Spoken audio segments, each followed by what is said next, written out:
Good morning. I'm Amy Loprest. I'm the Executive Director of the Campaign Finance Board. I'm here to welcome you. Thank you for coming out on a steamy August morning to talk about something that I think is really important for the whole city. I hope you agree. It's about improving New York City's premier campaign finance program. We have an excellent program for you today, so I'm not going to talk very much. I just want to thank New York Law School and, in his absence, Dean Anthony Crowell, who is co-hosting this event with us. Without further ado, I'm going to introduce the chair of the Campaign Finance Board to give you an introduction to the Campaign Finance Program, some highlights of the past 30 years, and introduce some of the recommendations that the board is making for changes and improvements to the program. So, Rick, take it away.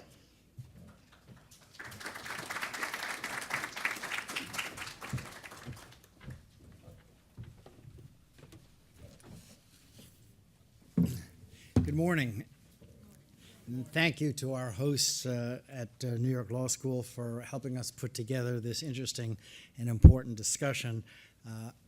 This reminds me of the story of the somewhat underprepared young person who was going to his first job interview and got what is now a fairly typical question, which is, what are your weaknesses? To which he responded, I don't have any, I'm perfect. That's sort of how one might respond to how should we improve the campaign finance laws. We are very good, but we're not perfect. And so we're in the middle of an important, really national soul-searching about the strength and resilience of our democracy, a conversation that has taken on added urgency that we haven't felt in a very long time for reasons that I won't go into. In New York City, however, the conversation has a somewhat different tone because we're having a conversation about a pretty good system and how we can best improve it and lead the rest of the country in showing what a strong participatory democracy looks like. That, of course, starts with our campaign finance program, which for 30 years has helped strengthen the bonds between elected officials and the voters that they represent. I'd like to start with a few words about the history of the program. Looking at in this group, I know that many of you not only are familiar with the history, but were there. But still, it's worth recalling it. Our current matching funds program started really with the corruption scandals of the 1980s, sometimes referred to as the city for sale scandals. And some of you may recall that the details were spectacular and lurid with stories of payoffs and bid rigging at the Department of Transportation that ultimately, after discovery, resulted, among other things, in the suicide death of the head of the Queen's Democratic Party. None of these scandals dealt directly with campaign financing. How do we do these things? But they did illuminate how money and influence have the potential to distract public officials from acting on behalf of the public good. To restore and renew public confidence in city government, Mayor Ed Koch stepped forward with a proposal to establish an optional public financing program for city elections. Working in close partnership with the then vice chair of the city council, Peter Vallone, Mayor Koch introduced and the council passed Local Law 8 of 1988, the Campaign Finance Act. Its basic declaration of legislative intent holds up pretty well today. Quote, both the possibility of privilege and favoritism and the appearance of impropriety harm the effective functioning of government. It also states that whether or not the reliance of candidates on large private campaign contribution actually results in corruption or improper influence, it creates the appearance of such abuses and thereby gives rise to citizen apathy and cynicism. Further, it is vitally important to democracy in the city of New York to ensure that citizens, regardless of their personal wealth, access to large contributions or other financial connections, are enabled and encouraged to compete effectively for public office by educating the voters as to their qualifications, positions, and aspirations for the city. And then it goes on to say that the law is intended to improve popular understanding of local issues, to increase participation in local elections by voters and candidates, to reduce improper influence on local officers by large campaign contributors, and to enhance public confidence in local government. The Act created the basic framework for the matching funds program we have today. Candidates who participate can receive matching funds for contributions in exchange for limiting their spending. And of course, given the constitutional interpretations of the Supreme Court, it's really the only way in which we can limit campaign spending. The law originally matched up to $1,000 from each contributor, dollar for dollar. Previously, candidates could accept contributions under the state election law as large as $100,000 from a single contributor for mayoral elections. The Act limited mayoral candidates to accepting no more than $6,000 from any one contributor for a single election cycle. Although the program was created from scratch less than 18 months before the 1989 elections, participation in that first election was strong. 64% of the candidates on the ballot in the primary election joined the new program, though only 27% of the candidates in the November general election did so. With one exception, all the major candidates for mayor in both parties participated, and the program showed significant results in that first election.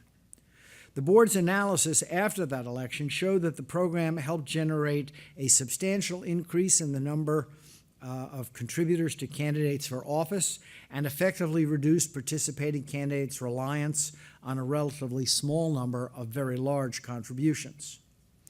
Yet the program we have today is substantially different. A large reason for this is another very wise provision that was included in the Act when it was introduced.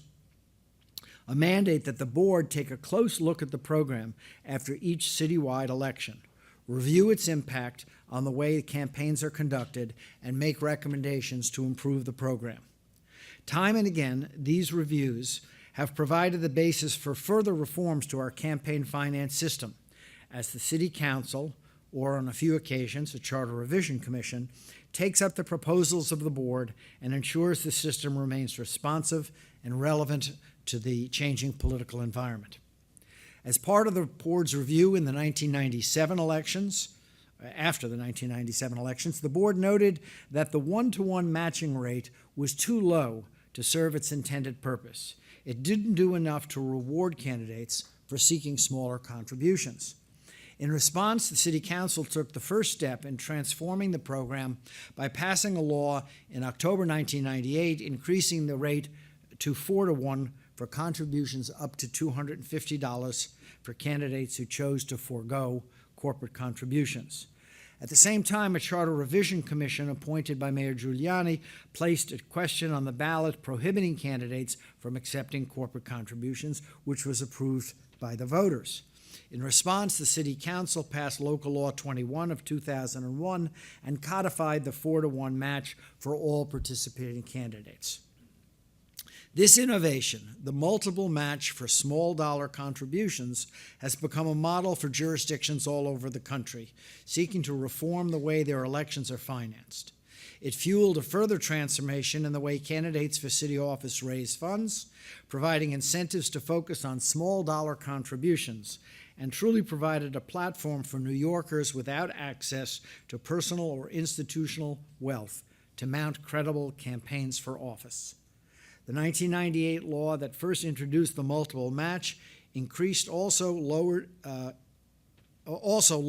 contribution limits and increased public funding caps. Fast forward 10 years, and the program underwent another round of major reform.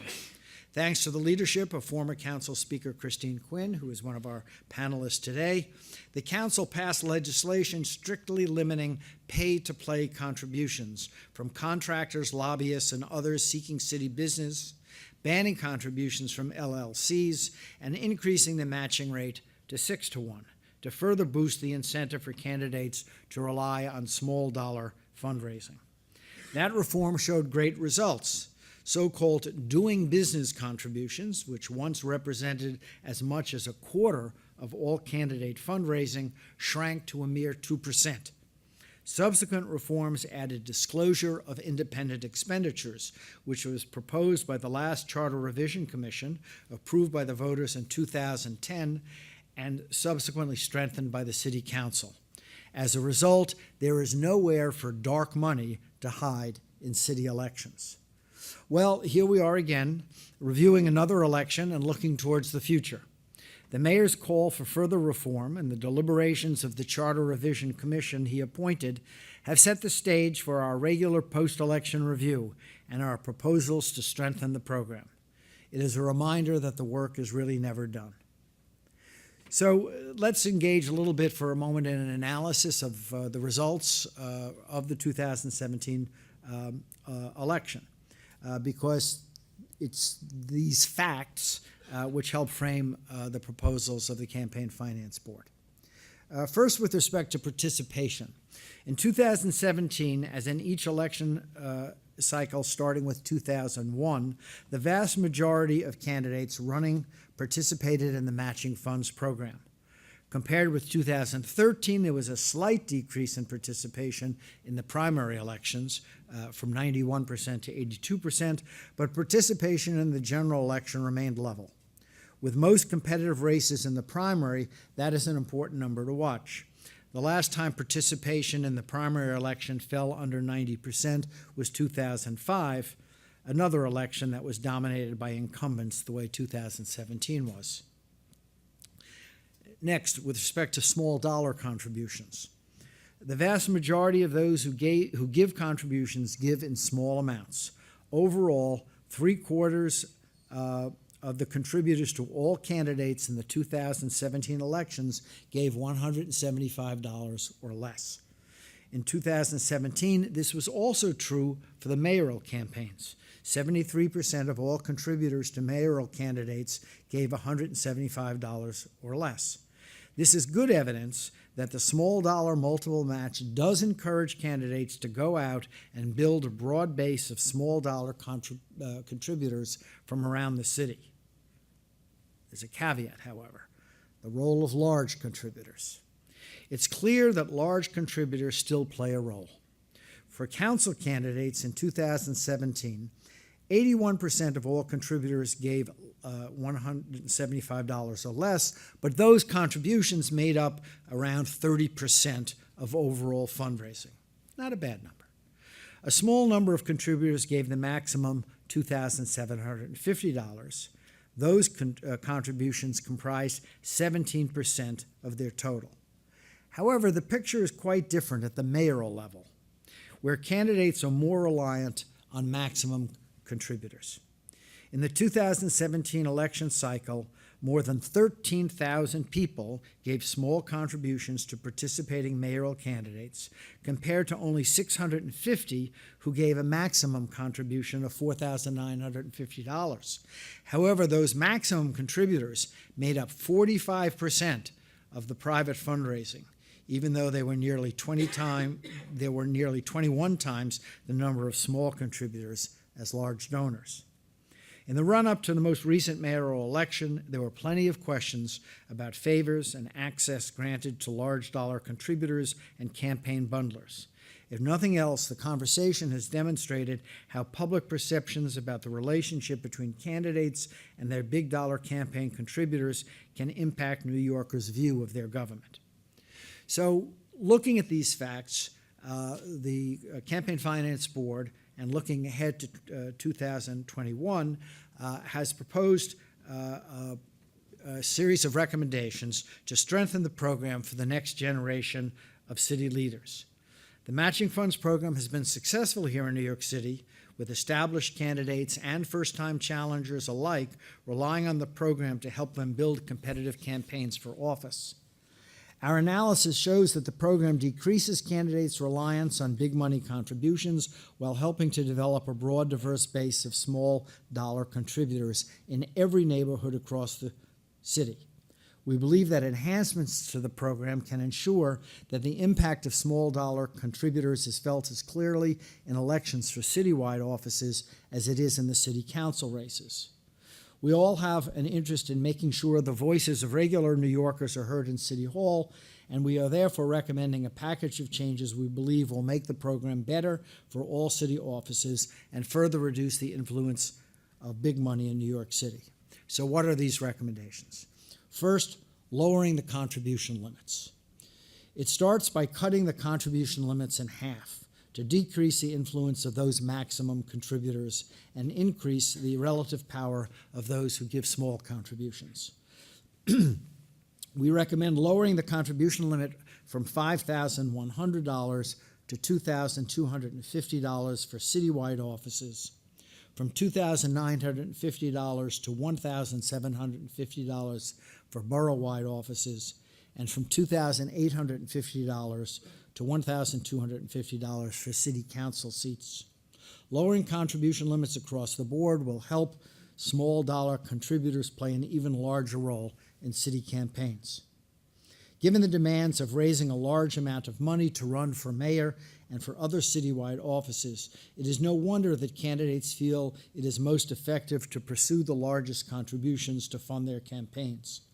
Amplifying the voices of small contributors needs to start with cutting the contribution limit to increase the power of those without deep pockets or wealthy friends. Second, increasing the matching formula for citywide offices. To increase the value of public funds and further amplify the voices of small contributors, the matching rate for citywide candidates should be further increased. Increasing the matching rate along with lowering the contribution limit will significantly increase the impact of small dollar contributions. Our recommendation would increase the rate from 6-to-1 to 8-to-1 for citywide offices. This should be coupled, as I've said, with a maximum matchable amount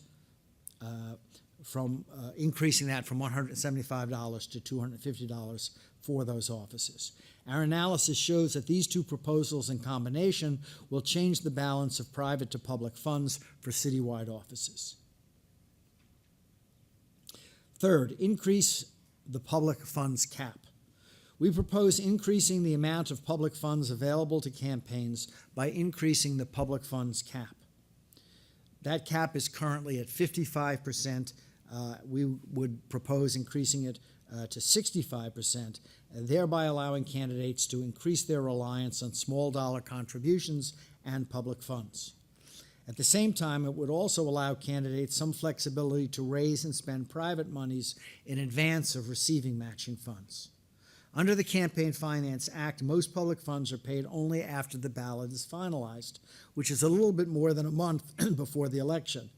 Many candidates, particularly for citywide office, begin campaigning well in advance of this time frame and need to be able to spend funds prior to when the public funds payments are made. In conjunction with a lower contribution limit and increased matching formula, this will help create a more inclusive, effective program for citywide candidates.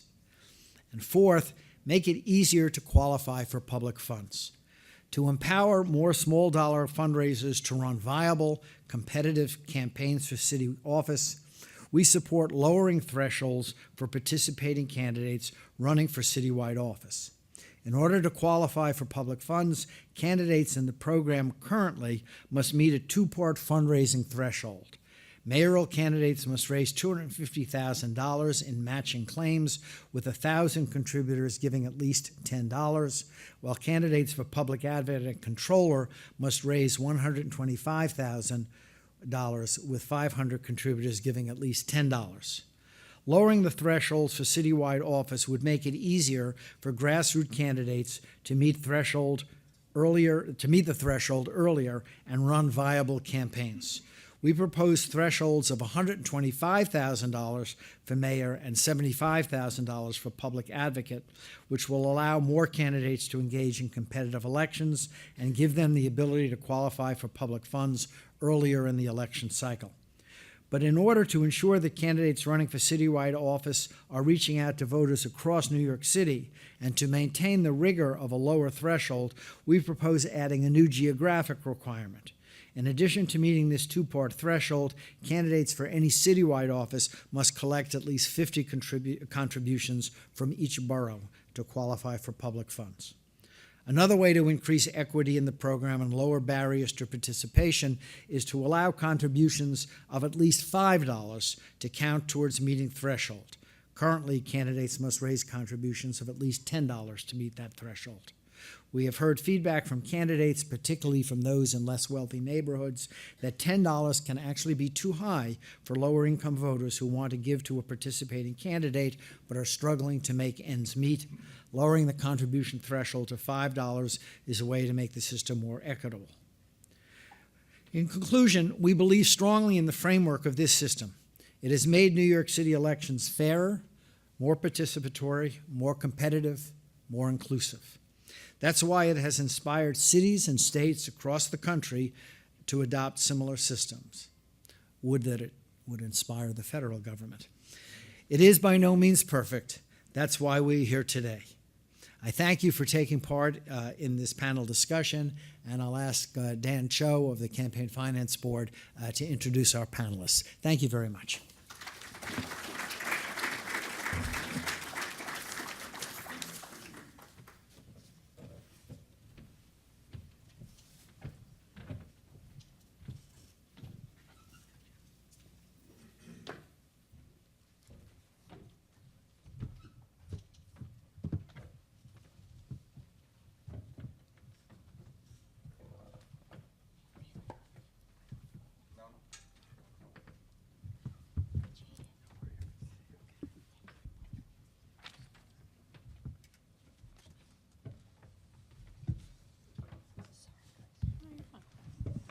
As we get settled, I want to say thank you, Chair Schaefer, for your introduction, for the background, and laying the groundwork for the package of proposals that the Campaign Finance Board has laid out. But who knew running for office required this much math?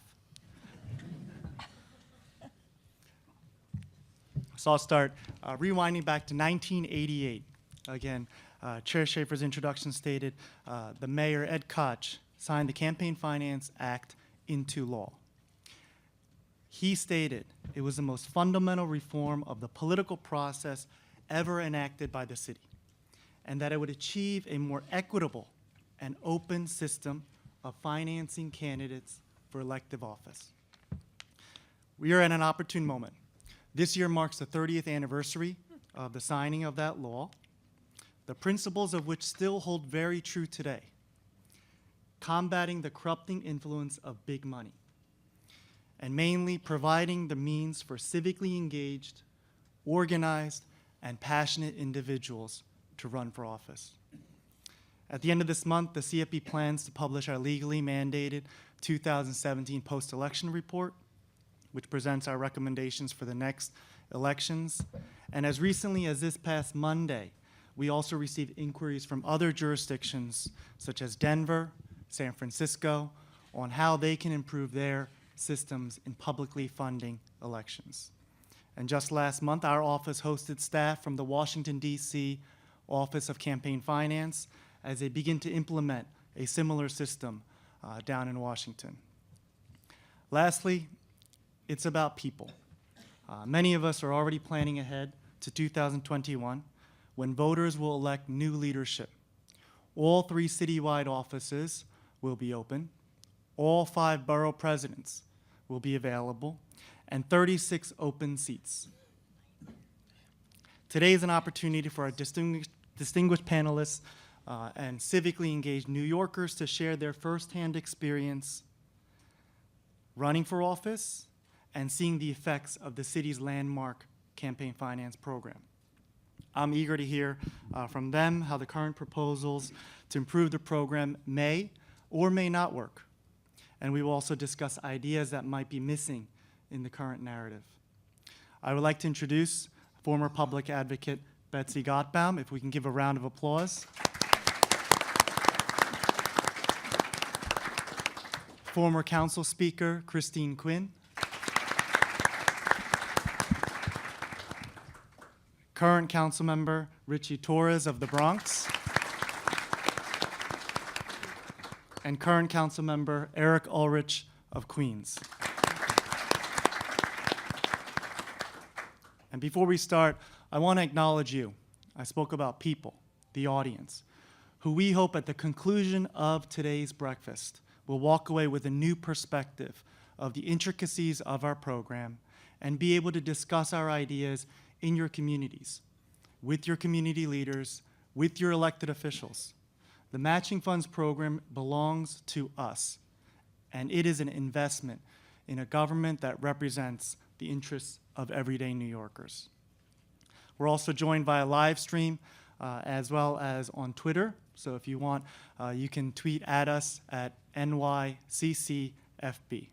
And we'll have some time for questions at the end, so if you can jot those down, and we'll have a microphone set up so folks can line up. So now, in opening up the dialogue, I do ask the panelists to keep in mind that for me, this is a paying it forward moment, knowing that the 2021 elections will be unprecedented just in terms of number and scope. And so we'll start with the matching funds rate. Increasing the matching funds rate from 6-to-1 to possibly 8-to-1, 9-to-1. Some have even spoken before the Charter Revision Commission 10-to-1.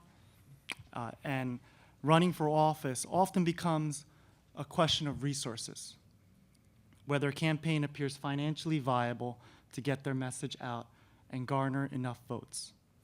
Our review, so going back to math, our office review of the numbers in recent years suggests that the Matching Funds program provides adequate resources for candidates to run competitive elections.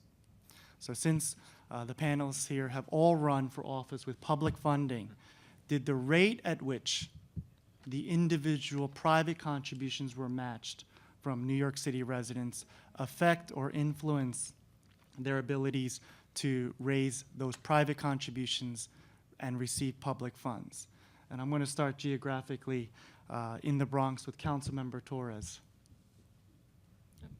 Can you repeat the question once more? So, since you've all run for public office, did the rate, so 6-to-1, and I know it was 4-to-1 before and 1-to-1 before that, did the rate, having the ability to receive public funds at a 6-to-1 rate, affect how you got your message out, how you got your private donations?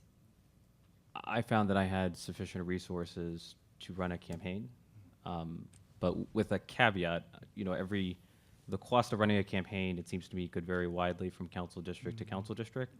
So I have, I represent 160,000 residents, maybe 60,000 are registered Dems, about 6,000 are actual voters. So you could win a district like mine on the sheer strength of door-to-door campaigning. If you represent a council district like that of Councilmember Keith Powers, where it's much more inaccessible, hardly lends itself to robust door-to-door campaigning, then you have to be more reliant on an expensive mail program.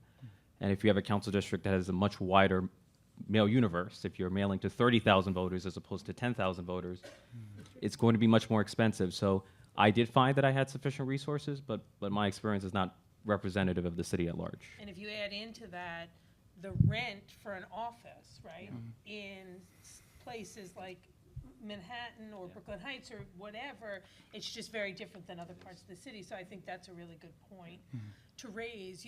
On the overall, on raising the Matching rate. the matching, thank you. When we put that in the legislation, in the council, it was clearly a good idea, right? And clearly kind of a public empowerment idea. But you didn't really know whether it was going to make a difference. But when the report came back about the 2009 elections, it was remarkable, the decrease in big donorships, the increase, how you want to say it, of small donations. So if you were agnostic or against it, it really proved the difference it makes. So from my perspective, based on that, also based on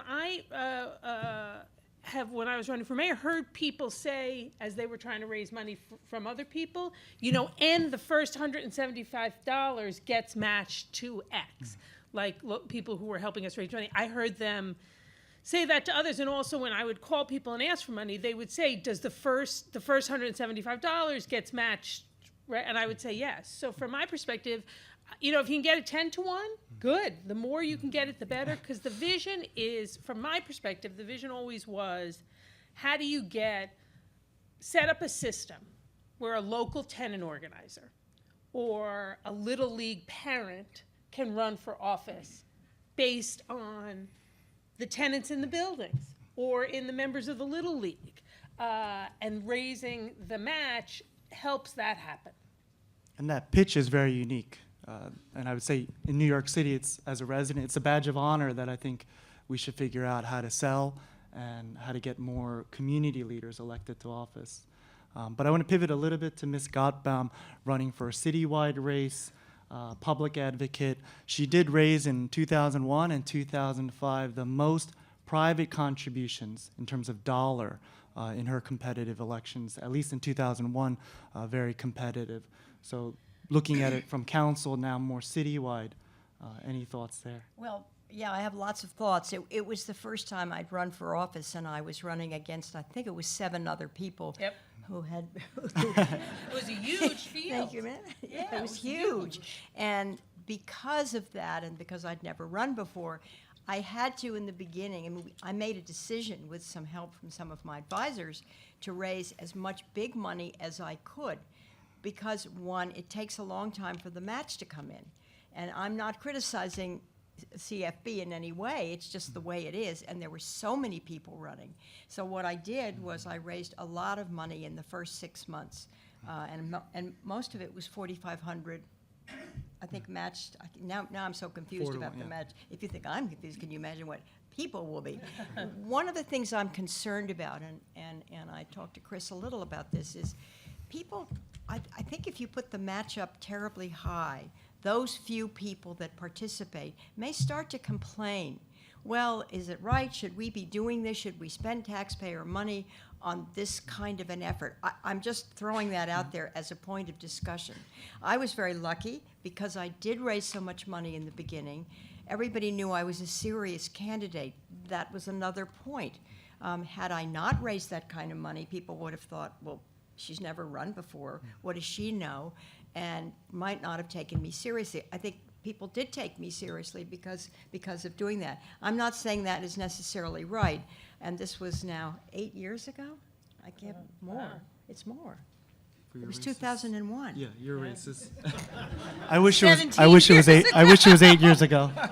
Oh my God. I'm sorry. I wish it was 8. No, I'm Yeah. stunned by that. A lot has happened since Yes, then. a lot. And I think that the way the city has changed, I think it's very different for the council, for council races than it is for citywide. But I really do throw out that question of what is the public. Now, how many people in the public are going to understand those complicated issues that Rick presented? And those that do understand it, how angry will they be, and what's a way of mitigating that? Eric and I were still born in 2001, for the record. So. Oops, did I spill water I- all over Ritchie Torres? Oh, I hate when that happens. To pivot, yeah, to this pivot, on? to pivot a little bit to Queens with that conversation. Is this on? Okay, well, Republican is being just, exactly. I was 3 in 1988. I just want to put that out there. Anyway, I was graduating from college. you know, I was 23 when I ran for city council, and wasn't supposed to win. They've been telling me that a lot in all my elections. I did not have any union endorsements. I had to fight the Democratic machine and the Republican machine. I didn't have any establishment support in Queens County. They told me that I was in the wrong political party, that my district was 3-1 Democrat, which it still is, and that I didn't have a vowel at the end of my name. These were the things that my consultants and the people that were advising me at the time to you know, either not run or think about perhaps another race. The critical factor in me deciding to move forward and to run was, in fact, the campaign finance program. And if it were not for the matching funds that I received in that special election in 2009, surely I would not have been able to run. I would not have been able to send out the mail and send out the message and reach the voters in Queens in the district that I represent. I won that election, and then I had to run for re-election that November.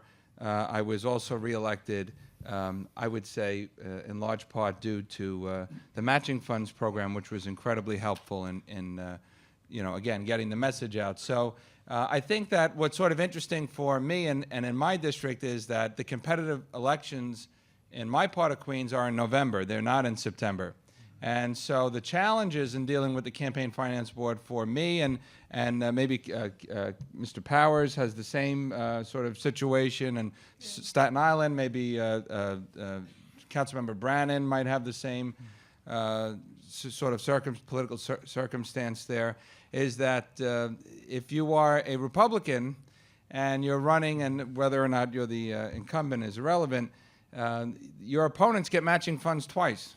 You know, they get to run in the September primary, and they get $88,000, and then they get another $88,000 for November. And in my case, in the past elections, they got to spend all of that money attacking me, even though my name wasn't on the ballot in September. And so I think that the board should probably look at that and how, yeah, I mean, it doesn't affect most participants, but certainly in that part, in my part of the city, it does. But just getting back to the point, giving regular people, ordinary people, a voice in the political process, I think is very, very important.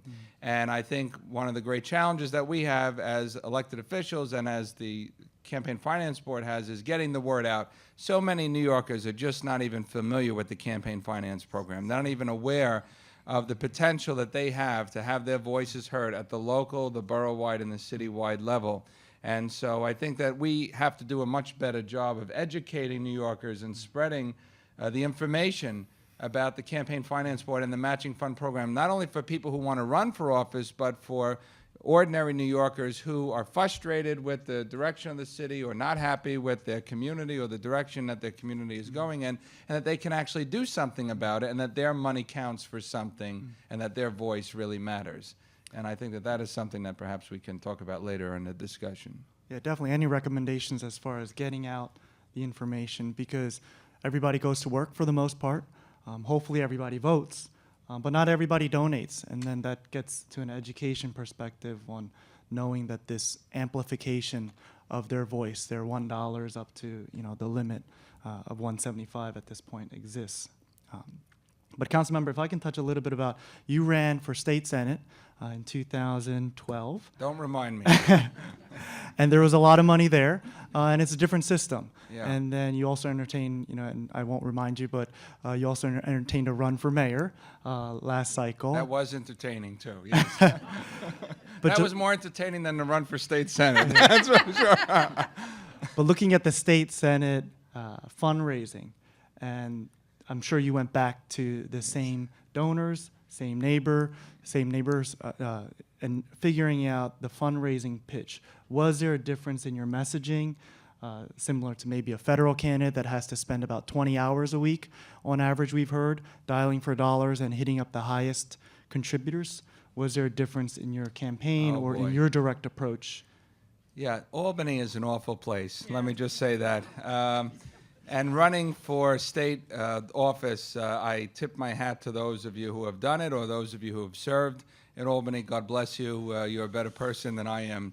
That is one of the great regrets in my life. I have several others, but we won't get into that. You're still too young. Exactly, but anyway.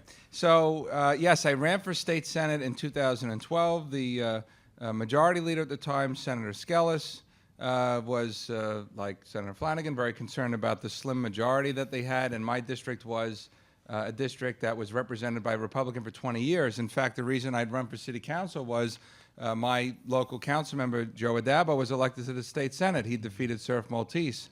And so they wanted to win back the seat, and the Republicans had come to me and said this is going to be a top priority, and I think the New York Times that year said it was the most expensive state legislative race in the country. I think we spent $1.7 million or $1.6 million when everything was sort of tallied after the election, after the fact. So what are the differences? Well, I was getting $10,000 checks in express mail envelopes from Manhattan from people I've never heard of and people that I didn't know. They were very generous, and I appreciated their support, and it paid for a lot of mail and a lot of other good stuff, but certainly there's something wrong with that picture. The LLC loophole, I think, is something that desperately needs to be addressed. I know that the Supreme Court has interpreted that corporations are people in terms of free speech, but that should not have any corrupting effect on the political process, and we've seen that it in fact does, at least in terms of the prosecutions and scandals and things that's been reported. But yes, the reliance at the state level is on these big donors and corporate donors, in fact, who have a vested interest in who controls not only the state Senate, but who is in leadership positions in the Assembly. And I think that that's a big problem. That's a reason why there is so much inaction in Albany, and the reason why so many things don't get done, quite frankly. So from a standpoint of, I've run for state Senate, I've been the recipient of big donors in 2012, and I've run in 4 city elections where I was more reliant on the small donors and the matching funds. I would much rather, if there was any way possible, for state, federal, and city candidates for public office to be participating in a matching funds program. It's a much more transparent, fairer, and I think ethical approach to running for political office. If I can just pick up on 2 things that Eric said. One, I just want to, underscore what he said about LLCs and LLPs. I think that's one of the best things we did in the city council. And funny story, I was in my fundraising office when I was running for mayor, and my finance director was like looking at a chart on the wall, and she's a big booster, Annie, for the CFB, and said, kind of out loud to herself, "Who the hell banned LLCs? It's a nightmare." And then turned around and I said, "Me?" She was like, "I'm getting coffee," and just left the office. But I think it's a game changer. I really do, because it's an enormous loophole. But I want to pick up more significantly on what Eric said about getting, these amazing new friends he had in Manhattan that he never met and would never meet. That speaks to bundling. And I've been thinking about this in preparation for this morning, and I think what I'm going to say is maybe impossible. It's certainly tricky, right? Because I believe, donating to campaigns is a First Amendment expression. So there's obviously important protections. But the thing about people who can give, the $49.50 check, one $49.50 check isn't, it's nice, right? But it's not going to be a corrupting influence, most likely, unless you're, got an extremely low bar for corruption. But more now, look, can somebody who's giving you $100 organize a party at their house and raise a couple $1,000s? Yes, and that is great. And you usually end up meeting real voters in the district, which is a benefit. But usually the $49.50s, and I'm a little bit generalizing, are from entities where they can raise and bundle, which is legal. I'm not saying make it illegal, I don't know, but they can raise another 10, 20, 50. So that's really where the amplification of corporate interests comes into place. Now, whether you put a cap on how much one bundler can raise, I don't know if that's legal, or what you do, but it's something like some of the other ideas I'd urge the board to think about, because honestly, that's where it is. I support lowering the donation, but really it's in the bundling. And that brings us a little bit to scale. 100 people gathering $100 contributions, and 100 people gathering $1,000 contributions.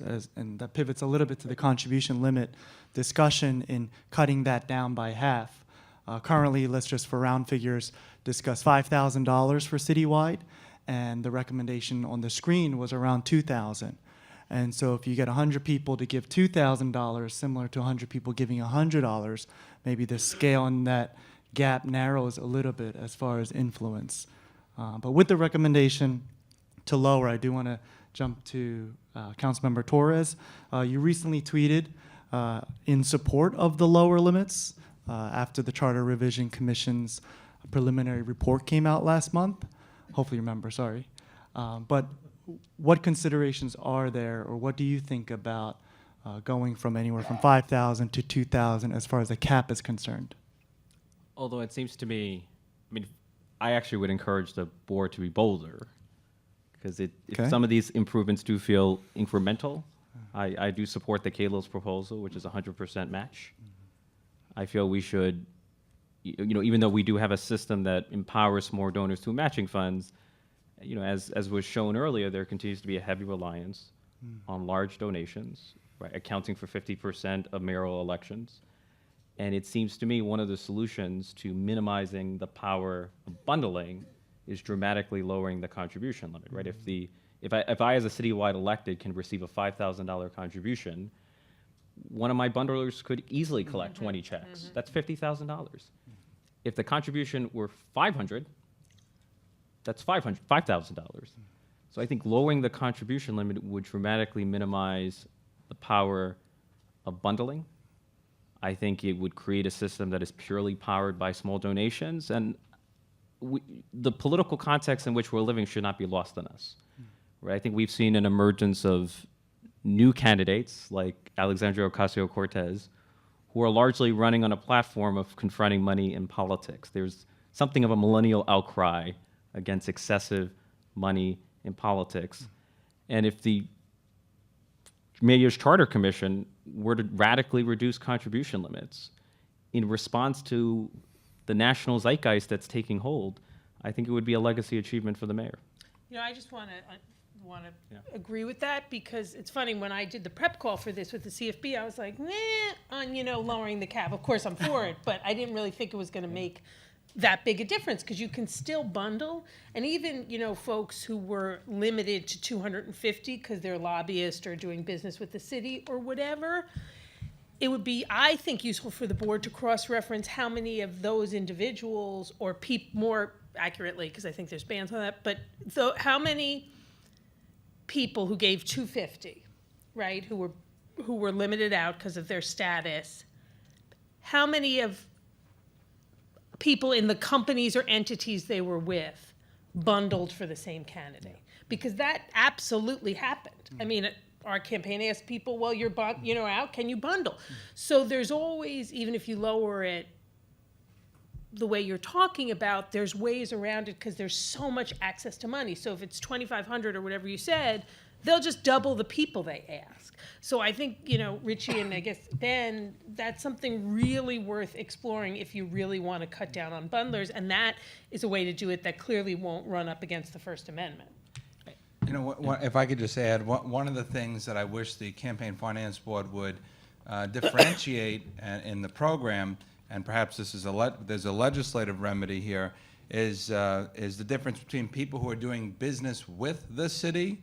I have nuns that run a center for women in Woodhaven, a School Sisters of Notre Dame. They don't get a salary. They're wonderful. They do outstanding work. They get some discretionary money, but this is not a money-making operation for them. This is sort of like part of their ministry and what they do. They are different than the person who's selling toilet paper to public school system that makes, $80 million a year in selling the toilet paper to the city. I wish there was a way to look at people who are on the board of a senior center who don't receive a salary, but they're in the doing business database, as opposed to the people who are making millions and millions of dollars as a result of a contract that they've been awarded or a grant that they've received, and then how that person is able to contribute and what their relationship is with people who are in public office. I think there has to be further clarification on that and a way to sort of differentiate between the two. There's a big difference, but right now they're all lumped into the same doing business database, and they're treated all the same. And in fact, they're not all the same, and they should not be treated the same. You propose, go ahead, Mr. And for me, the Torres. standard is whether it contributes to the appearance of corruption.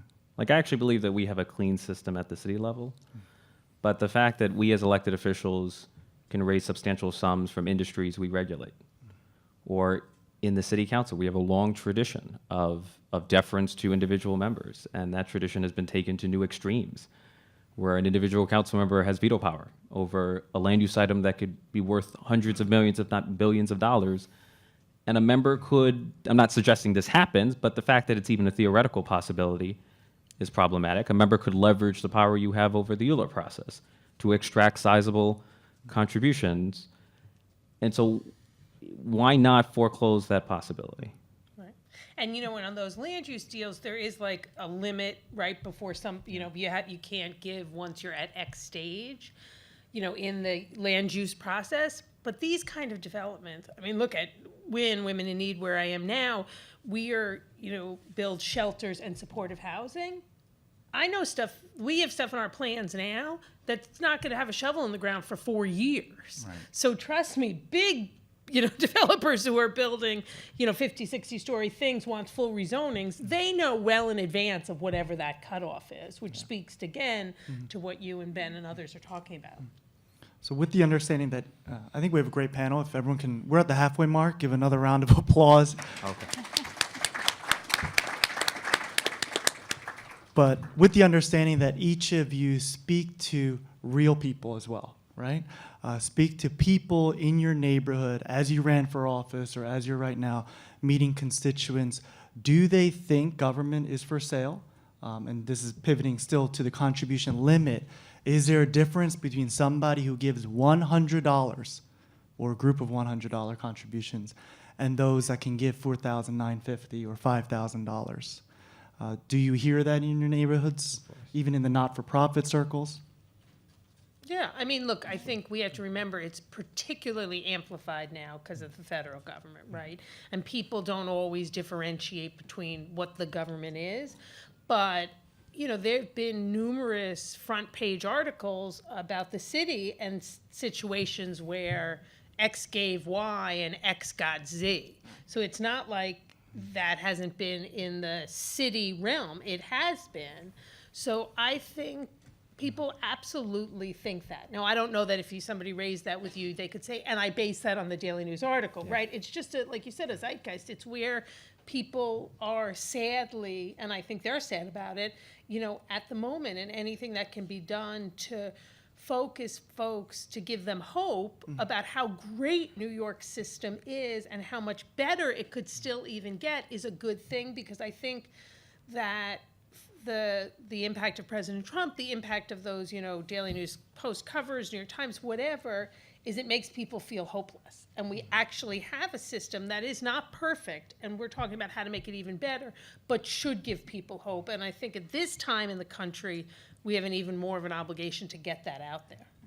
There was an article in the Times, I think it was the day before yesterday, it was an op-ed piece, and I don't remember the name of the person who wrote it, talking about campaign finance in America. And I think somebody should write a response to that, because this program was not mentioned. And it was kind of talking about how wonderful campaign finance is, but never once mentioned New York City, and it made me furious. I'd be glad to if you help me draft the letter, send it in. The other thing that I really would like to talk about, this whole issue of how do you get this information out to people? You know what, it really is confusing. And I don't know how many people in New York City know that we have campaign finance. I mean, I don't know. Do you have numbers on that? What would be the suggestion? Maybe some of you out there can tell us. How do we get the information out to people that we have campaign finance, that this city is not for sale? I'm afraid I do think people think it's for sale. And I don't know how to change that. I want to blame Albany again if I can. If you look at, but this is true. The overwhelming amount of political corruption scandals and prosecutions that we've seen in the past decade have come out of Albany. They've not come out of City Hall. There have been a few, and those are very unfortunate, for New Yorkers and for the city. But the overwhelming and the highest number of political scandals involving elected officials have come out of either the Assembly or the State Senate, and they've been tied to financial indiscretions and unethical and illegal activities that have been going on between elected officials up there and their inappropriate or illegal relationships with their donors or people they claim that are their friends. And I think until Albany gets their act together and enacts some form of real and robust ethics reform and campaign finance reform, that is going to overshadow and cast a big shadow over all the wonderful and great work that the CFB is doing. It makes it very hard for us to promote the ethical, transparent, good government reforms that we have enacted into law at the city level when, our Albany counterparts are not, opting into the same program, and they're all getting in trouble. It's just, as Chris mentioned, a lot of New Yorkers don't differentiate between levels of government. They assume, innocently, of course, that, that their congressman and their council person is the same. It's not. Okay, or that their state senator and their U.S. senator is the same, and it's not. We know that that's not the case, but a lot of people don't understand that as well as we do. So I think that the pressure really needs to be on Albany. We've got to do something about, how Albany raises money, spends money, and how elections are conducted for state legislative and statewide offices. And if we don't do that, we're really not doing ourselves or New Yorkers, for that matter, any good.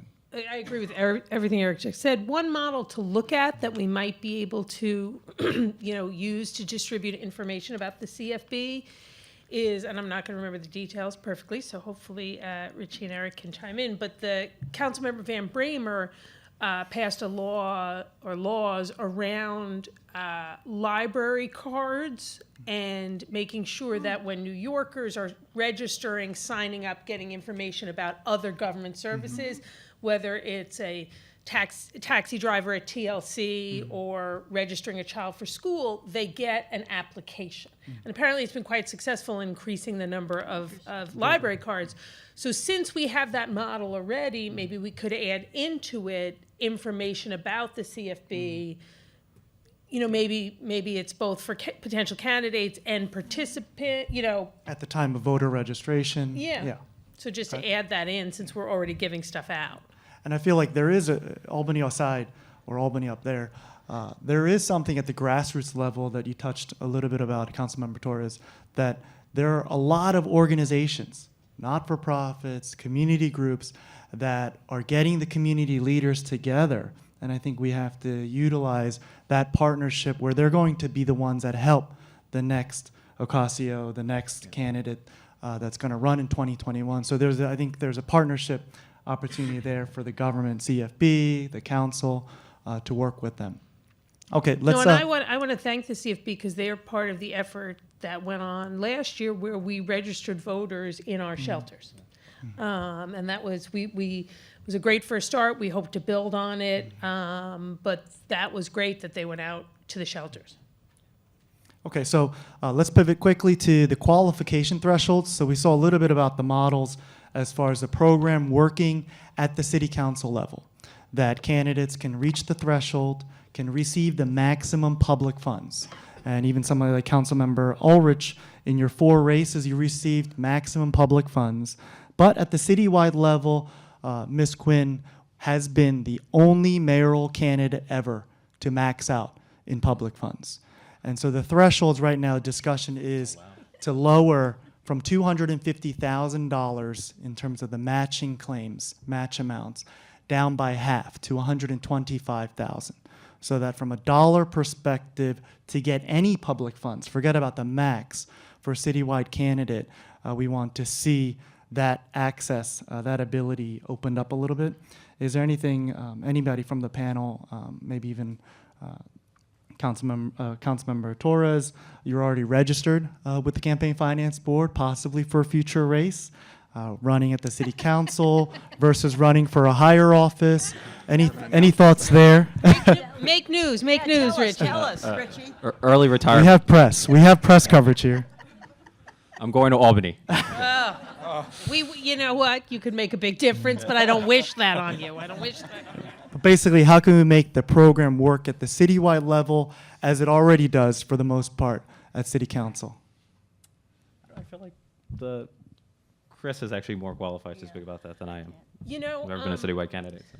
First of all, I did not know we were the only mayoral campaign ever to make the match until the other day, and I was talking to the CFB folks. So, and I think that came from a real hyper-vigilance on the part of Annie Weir, my finance director. She was joking with these guys, is a rule follower, right? And so she wanted to do everything by the rules, and everything in compliance. I don't think, she certainly didn't know no one had done it before, but she was going to follow the rules and follow them exactly. And she would tell you that the CFB was her 100% partner. She called them all the time. They were very responsive, super helpful. So I think that happened, one, because of her hypervigilance, which speaks to the kind of finance director's trait we want. And two, is as much a credit to my campaign as it is to the CFB, because it was really a partnership that allowed us to do that.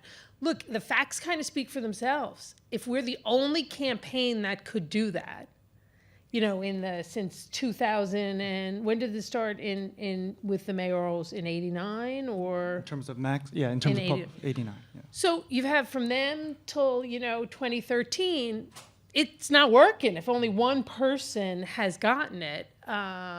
So I think there has to be a change. I mean, the facts just speak for themselves. And to a degree, Is that yeah. actually? The threshold, I think it is the dollar threshold. So the residential number that's required right now across the city, citywide candidates have been able to meet. Just last year, both in the general election, de Blasio and Malliotakis, Republican, running for mayor, they both did receive public matching funds. It just took more time to meet that dollar threshold across the city. And we have discussed, in our proposals, a geographic requirement. So let's say we lower the 250 to 125,000, but then also add in a geographic element of 50 donors per borough. Yes. It does make the program a little bit more complicated, but at least it sees the broad support that a candidate must achieve in terms of number of people. Anything to say there, maybe Councilmember? I think that's a great idea. Ulrich. I think part of the problem is that people who run for citywide office naturally will start off with a base. So if you're the Brooklyn Borough President, your base of support is obviously going to be Brooklyn, but that should not mean that 90% of your donors are Brooklyn residents, and to hell with people in Manhattan and Staten Island and Queens. I think that to reach the spirit of the law in terms of getting what we would call a significant modicum of support, if you want to be the mayor for all 5 boroughs, you should demonstrate some support from all 5 boroughs. And that being demonstrated in, at least 50 individuals from each borough, I think is very fair. And having run citywide, Ms. Gotbaum, anything to add to the geographic proposal? Oh, well, I can only add that again, the first time I ran, remember, I was running against 7. Chris, was it 7? Correct. 7 people who had run for office A before. lot of useless information. Somebody mentioned before that, I guess, was it you, Eric, who had no support, no union support? No, I had absolutely no support whatsoever from the unions. Imagine that, given my last name. No support from any of the political clubs, with 2 exceptions. And for me to get out there and to get around and also to learn all the different things I had to learn, I had to raise that big money in the beginning, and I don't know the way around that. Now, this, as you've all pointed out to me, was a lot longer ago than I thought. I just don't know how a first-time person running for citywide office gets a chance without that big initial push. The other question I have, again, is going back to, and I'd love to hear from the audience, what about public resentment? They all think that government is crooked, and we know in New York City it isn't quite that way, but how do we convince people that this matching, that the matching fund program of CFB is something that is positive, it's good, it's wonderful for them, and it's good for the city? How do we do that without them getting mad that their money is being used to put us in office, and then they think we're going to go off and be corrupt? Well, we tell them that preventing the appearance and substance of corruption is a legitimate state public policy goal. Okay. Because big money contributes toward the appearance of corruption, the cynicism that people have about the political process, and elected officials. And look, the influence of money can be overstated at times, but for elected officials to claim that money has absolutely no bearing on their political behavior is utterly disingenuous and absurd. Right. And even if it's true that your policy decisions are the cause rather than the consequence of your contributions, it nevertheless creates an appearance of corruption. And that's reason enough to reform the system. And so that's the argument that I would make to people, is restoring confidence in our democracy, preventing the appearance of corruption. Eric, do you remember when we did the change, right, for the 2009 election?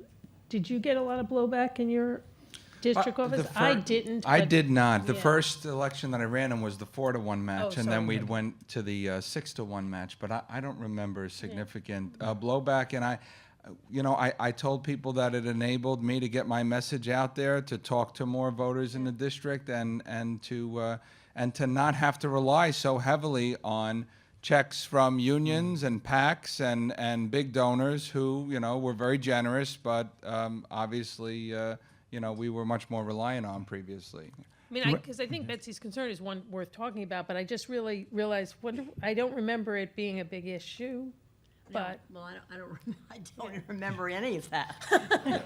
Although actually, I find people are quite excited. Like when you tell them that their $10 contribution is worth 60, they say, really? And maybe now I 10 think times people that. feel, right, But, okay. and even higher if necessary. Yeah. Okay, so I have one last topic without jumping into too many questions, maybe just as a thought.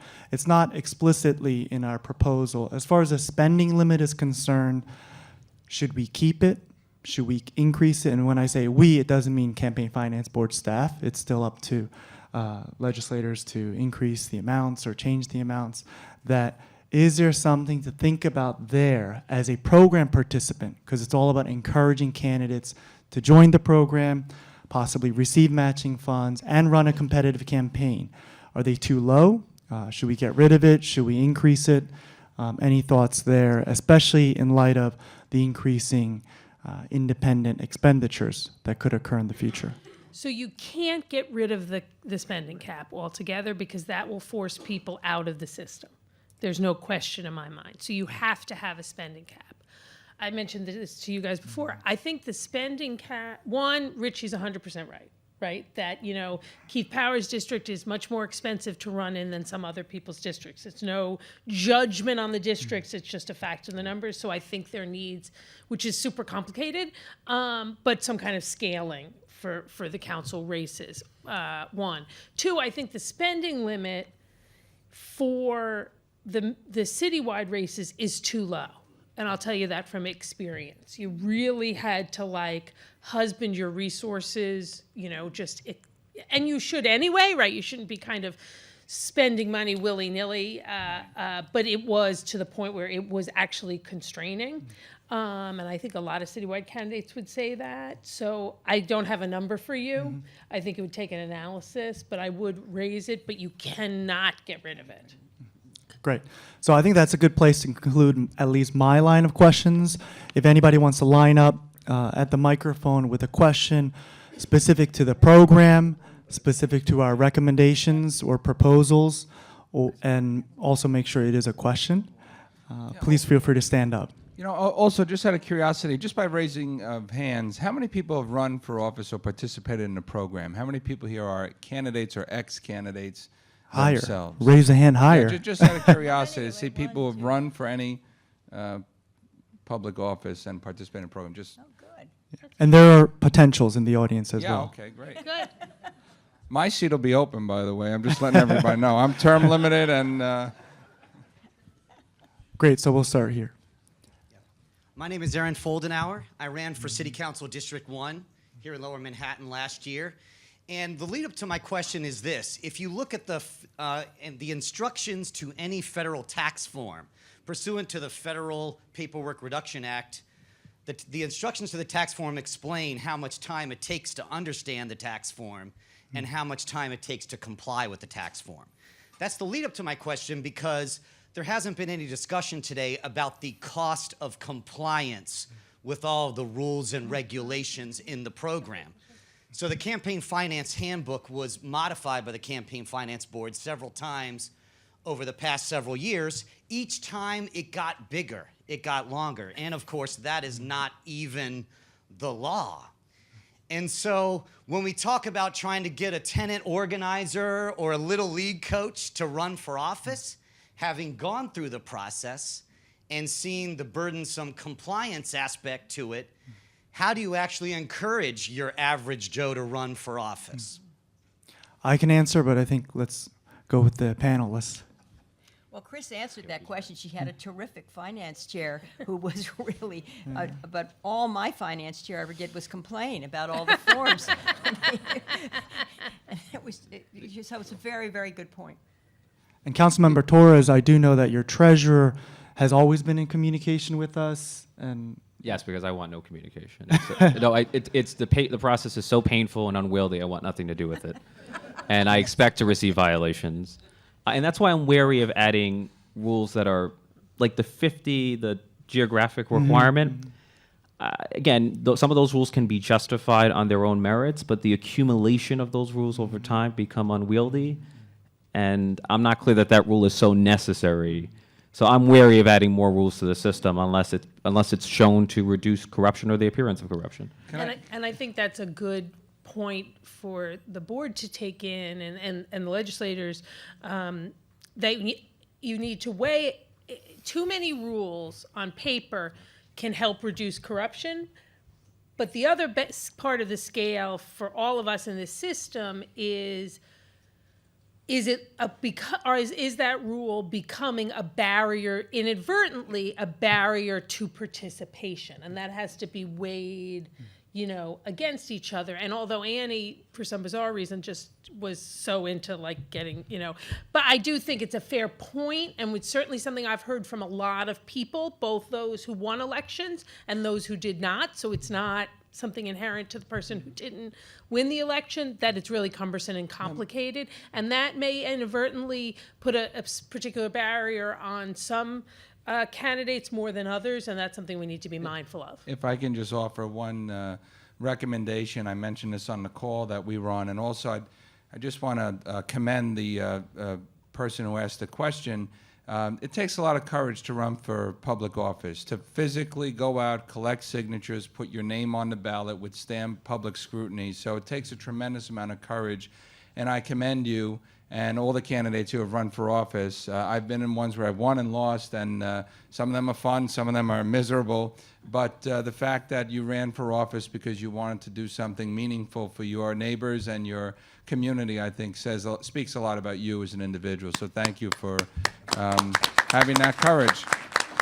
But your points about compliance are well taken. And one of the recommendations that I've actually offered to CFB is most of the interactions that candidates have with the city in terms of running for office are at the Board of Elections, not with the Campaign Finance Board.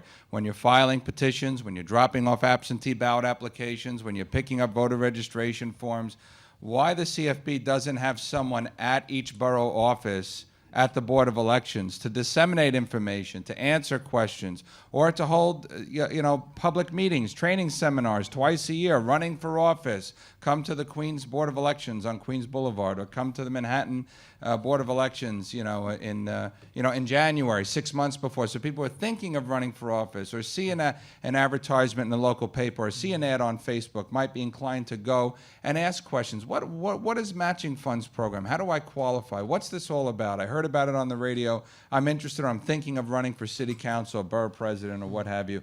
But getting that information out to where people are, I think, is very important. The people are not going to come to you. You have to go to the people. And the people who want to run for office and the people who are running for office, they're not at the CFB, downtown. They're at their borough Board of Elections. So somehow marrying the two, I think, would be very helpful. And you had the convenience of being in Council District 1. Yeah. Yeah, right Where here. the office is, right? So if we can move on to the next question. Hi, my name is Jim Meyer.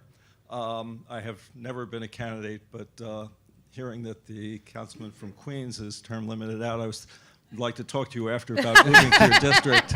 To see. Now, I have The rent is too damn high in my neck of the woods, so I don't know if you still want two to. questions that perhaps are for the Campaign Finance Board as opposed to the panel. But one is whether there have been any analyses about the effect of the CFB's work on turnout, or any coordination there that helps change it. Because Voter turnout. voter turnout, since that's really So there almost was a bigger yeah. problem. So there was a report issued 2 months ago, and I think some of it, I guess, it's also messaging, right? Marketing that report, that there was very granular analysis of the voting results and the turnout. So that's something that we can definitely connect and share everybody's email address through Eventbrite today. Share that report. But Okay. The other question, given the national context and Citizens United, I'm wondering if there has ever been challenges to these laws based on the First Amendment rights, and is that has that come up? Is it an issue? None of them were successful. No. Because there's Cor- a difference correct. between regulating direct contributions and Right. independent expenditures. Obviously, there could be no limits on independent expenditures, as far as I. Correct. After the limits on the doing business contributors went in effect, there were a few challenges, legal challenges, and yes, I think everything upheld. Yep, everything upheld in those challenges. And to that degree, it ends up being, the city law department in conjunction with our staff that works together. Right, but there are challenges around independent expenditures Yeah. still All right. in our system. Okay, thank you. Okay, thank you. Good morning. My name is Bob Bishop. Mr. Meyer touched on my actual question with regard to turnout. But my first I'd like to make a comment, even though you've asked for questions only. If you need me to put it in a form of a question, I guess I could. But every one of these recommendations seems to favor, particularly with parties other than the Democrat Party, a self-funder, a Mike Bloomberg. In fact, from the Republican side, you almost, Eric wants to run for mayor, and he has to look at a billionaire who's going to overwhelm him on every aspect of the contributions. It's the only way a minor party can seem to run a candidate. But my question is, what do you do, how do you justify this program in light of the declining voter turnout? I mean, I'm not clear that it's actually relevant. I'm not clear that the public interest in eradicating corruption is dependent on whether there's high voter turnout. There's only eradication of corruption if you have larger participation by the voters. Somebody has to be watching what everyone's doing. I've been lobbying Albany for 40 years. I represent labor unions primarily. And if you have somebody watching the other person, they tend to be honest. If people think they're not going to get caught, then they engage in risky activity. I mean, I think you have to balance, just pivoting off of what Ritchie said, we have to understand, look, New York City's voter turnout is terrible. It's terrible, it's terrible, it's terrible. It's, one of the worst in the country, right? So that's a fact. Has the CFB helped that? You certainly can't say it hurt it. That's an interesting question.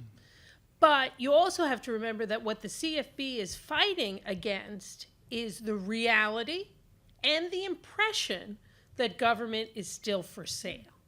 So that reality or impression drives down voter turnout. So I think you have to remember that, and we can't hold the CFB responsible for that. They're in fact crusading against it. I think also it's important to know that we have some of the most antiquated elections laws in the country. And so part of the reason why I believe the voter turnout is so low or too low is because we make it so harder for people to vote, to 100%. register to Albany vote, again. to vote Yeah. on election day. We don't have early registration. We don't have early voting. We don't have all of the things that other states have that make it easier for people to actually cast their ballot. We have some of the most restrictive laws in the country that make it hard for people to register to vote, make it hard for people to vote on election day or prior to election day. And we put so many barriers to the ballot box in New York State. In New York State, the most quote-unquote progressive, state in the country that we tout all of these wonderful progressive things that we're allegedly doing, we make it so hard for people to run for office, and we make it even harder for people to actually vote or to qualify to vote on election day. That I think that in and of itself is the major restriction that is standing in the way between reaching our full potential in terms of participation. I think that's more to blame than corruption and also anything that the Campaign Finance Board is doing or not doing. I think actually, Yep. I disagree. Could I Go ahead, comment yeah, on yeah, that? Because you have the same laws in place, but you see dramatic differences in turnout where a local assembly race is 5%, but a presidential race is 50%. But you have the same statutory barriers. I support reforming our election laws, but I do worry that we use it as an excuse at some level, and the cynicism is an excuse for political disengagement. So. And from the 2013, the last very competitive citywide elections, voter turnout was 3 times higher for those that made donations to campaigns. So I think, again, it kind of goes back to the matching funds program and being able to sell that. So we did study that. As far as voter turnout, donors were 3 times more likely to vote. interesting. And something to plug just from last year, 2017, the Campaign Finance Board, we embarked on a contribution platform called NYC Votes Contribute, and that raised over $4.2 million in private donations across A through Z candidates that opted in, and that was free to the candidates running with the city's program. So I think the dollars in donation as well as voter turnout, there is something there we should explore. So last two questions. Hi, my name's Amir Arman. Thank you for putting this panel together. My question is specific about citywide races. So one of the largest expenses on citywides is media buys, TV buys specifically. This is the most expensive TV market in the nation. And I believe in some European countries, part of their program is they guarantee candidates and parties a certain amount of airtime. And so I'm just wondering if you all have looked at that sort of guarantee. Rather than affecting spending limits, this could be an almost in-kind contribution that would help equalize the playing field. I could be wrong. I believe there are federal restrictions that would make that impossible for us to do in New York City. And that we just, I mean, I agree with you, right? I think it's a good idea. I just don't think we have the legal I'm very positive we don't have the legal latitude to do it in the city. And that But I hope idea I'm has wrong. been shared across the cycles. It's a really good point. I wonder one thing with the sort of rise in social media, isn't the effect of television and those extraordinary expenses that we pay? I mean, I look at some of the ads that we did. For me, I cringe, and I look at how expensive they were. So it's a very, very good point. But I wonder the issue of social media, is that going to change it a little bit? I don't know. It's a great point. Thank you. Hi, I'm Larry Schimmel. I'm counsel to current public advocate Tish James. You're busy. A little busy. But this is incredibly important, and thank you for everyone to come in, and thank you for the work that CFB does. One of the aspects that the board, the folks on the panel have been talking about is civic engagement and getting the word out and as a way to drive some of this. There was an institution that was been changed over the years, VAC, which was originally the Board of Elections, now into CFB. Has anyone talked about increasing the funding of VAC and the outreach that they're doing, maybe as a percentage of the funding of the funds raised in a given year? So in certain years, there's a lot of attention to races, and other years not.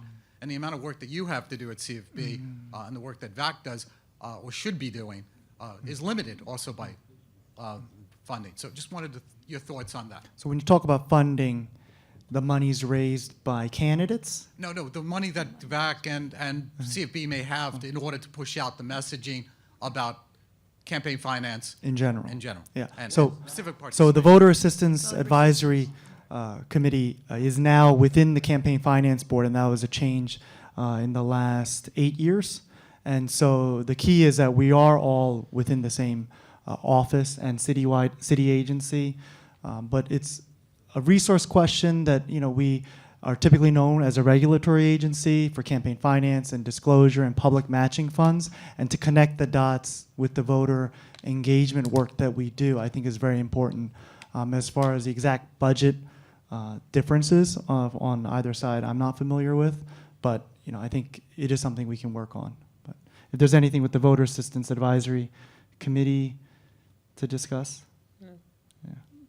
But any suggestions, I think even from other city elected officials to work with, I know the Voter Assistance Unit in our office, we have partnered with council members and their staff as well as citywide elected officials. So I think there's an opportunity there that's key to help make sure that the elected officials from a nonpartisan role in their government role help with the voter engagement. So, okay.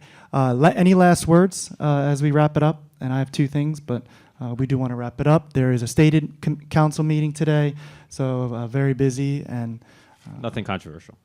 nothing controversial. No caps. Street renaming, right? Street Yeah. renaming. No caps. I want to make a funny, sort of honest remark here. I know Chris Quinn a long time. I remember when I was elected to the council, she was the speaker. She was an extraordinary speaker, a very dedicated, hardworking, caring person. But I've never seen her so relaxed and happy. So, and Betsy looks marvelous. I mean, Betsy was public advocate when I was elected, and I remember seeing her in the big chair. But they look so happy and relaxed. So it's something for me to look forward to. There you Thank go. you. We will be happy one day. Term limits, I guess. But everybody looks so wonderful. I just said, my God, this is what, maybe I have you something go. to look That's forward why I'm retiring. to. And thank you to CFB. Thank you. Thank you, CFB. Okay, thank you And very thank you, everyone, for coming, Yeah. because this program only exists with people like your support. So 2 last things. One, there will be a wider public discussion this fall around the Charter Revision Commission's ballot proposals due out before, and if you can write it down, September 7th. Due out before that date. So we ask that all of you help lead the debate in your communities. We also have a particular opportunity where you'll be able to participate by submitting a comment in support of or against some of these proposals, and that will be plugged as far as our official voter guide that will be mailed to each household with a registered voter before November. And 2, as civically engaged New Yorkers, remember to vote, here's another date, on Thursday, September 13th, Thursday, this year's primary election, and if you can check out voting.nyc. And so lastly, on behalf of our 5-member Campaign Finance Board, our Chair Schaefer, our Executive Director Ms. Loprest, and we want to thank the New York Law School for hosting this event, the staff of the Campaign Finance Board for putting it together, and then most of all, thank our panelists and the audience. So if we can all give ourselves a round of applause.